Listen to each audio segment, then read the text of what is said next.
Hello नमस्ते, आप सभी का स्वागत है सपनों से दुनिया में एक बार फिर से नए ड्रामे कहानी के साथ मैं आप सभी के सामने उपस्थित हूँ। जो लोग मेरे चैनल पर नए हो चैनल को सब्सक्राइब करें और कहानी को शुरू से लेकर अंत तक अवश्य ही देखें क्योंकि दोस्तों कहानी आज की बहुत ही डरावनी और चुड़ैल की कहानी है, तो कहानी में बने रहें। तो चलिए कहानी की शुरुआत करते हैं। चुड़ैल का बदला। एक बहुत ही खूबसूरत गांव था जिसका नाम था वीरनगर। यहाँ सभी लोग बहुत खुशी खुशी से रहा करते थे। गांव में सभी कुछ अच्छा चल रहा था और इसी बीच अमेरिका से एक फैमिली अपने पुश्तैनी घर में रहने आती है। उस परिवार में पति पत्नी और उनका छोटा सा बेटा थे जो अपने हवेली में रहने आए थे। सभी के आते ही गांव वालों में खुशी की लहर दौड़ पड़ी क्योंकि यह फैमिली कोई और नहीं बल्कि इसी गांव में रहने वाले एक पुराने जमींदार की थी और गांव वाले उनकी बहुत इज्जत करते थे। सब कुछ ठीक चल रहा था, लेकिन अचानक एक दिन इस परिवार के बच्चे की तबीयत अचानक बिगड़ गई। सभी लोग को लगा मौसम का परिवर्तन होगा इसीलिए तबीयत बिगड़ गई होगी, लेकिन बात तो कुछ और ही थी। धीरे धीरे लड़के का चेहरा नीला पड़ने लगा।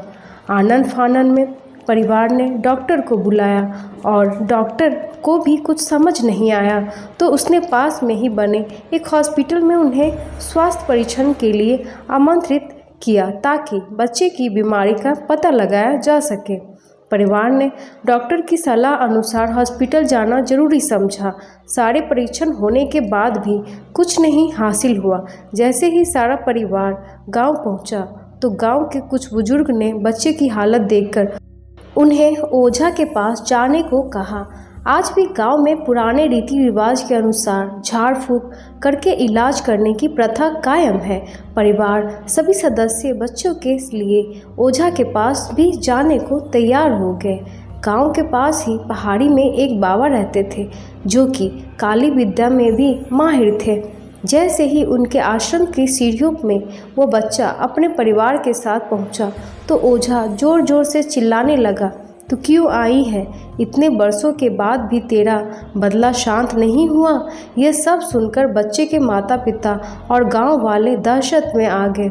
उन्हें समझ नहीं आया कि बाबा को इतना क्रोध क्यों आ रहा है, जबकि उन्हें अभी तक कोई बात बताई नहीं गई।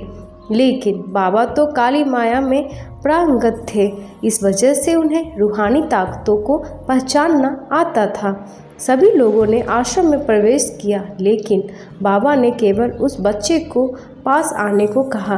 बच्चे की हालत बहुत ही खराब थी। उसकी आंखें लाल हो चुकी थी, उसका शरीर नीला दिखाई पड़ रहा था और उसके शरीर का तापमान आम बुखार से कहीं ज़्यादा था। ओझा ने विभूति उठा करके बच्चे के मुंह पर फेंका। बच्चा जमीन पर लेट गया और जोर जोर से हाथ पैर हिलाने लगा। किसी को कुछ समझ नहीं आ रहा था कि बाबा की विभूति से क्या चमत्कार हुआ कि बच्चा अपने आप जमीन पर लेटकर ऐसी हरकतें करने लगा। तभी अचानक बच्चा अपने पैर की उंगलियों के बल खड़ा हो जाता है और बहुत ही खूंखार औरत की आवाज़ में ओझा को उसने पुराने नाम से बुलाया, अरे ओ प्रेमनाथ, मैं तुझे नष्ट कर दूंगी। लड़के का ऐसा स्वर सुनकर उनके माँ बाप घबरा गए। लड़के को इस अवस्था में देखकर उन्हें कुछ समझ नहीं आ रहा था कि ऐसा क्यों हो रहा है। तभी ओझा ने एक मंत्र पढ़कर बच्चे को अपने काबू में किया। सारे गांव वाले ओझा से पूछने लगा, बाबा ये सब क्या हो रहा है? ये बच्चा ऐसे क्यों कर रहा है? तभी ओझा ने बताया कि इसके अंदर कोई चुड़ैल आ चुकी है जो कि आज 70 साल पहले चोरी के आरोप में जिंदा जला दी गई थी। उसे ऐसी सज़ा देने वाले कोई और नहीं बल्कि इसी बच्चे के दादाजी थे और वो चुड़ैल अपना बदला लेने इसीलिए आई है क्योंकि वह गर्भवती अवस्था में जिंदा जली थी और उसके कोख में पल रहा मासूम बच्चा भी जल गया। इसी वजह से वो उस वंश बच्चे को भी दर्दनाक मौत देना चाहती है ताकि उसका बदला पूरा हो सके।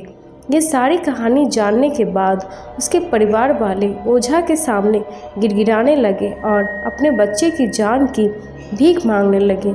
तभी ओझा ने अपनी घोर तपस्वी शक्ति से मंत्र के उच्चारण के साथ उस चुड़ैल को मासूम बच्चे से बाहर निकाल दिया और कुछ ही क्षणों में बच्चा सामान्य में आने लगा। सभी को लगा कि सब कुछ हमेशा के लिए ठीक हो गया, लेकिन ये तो एक शुरुआत थी।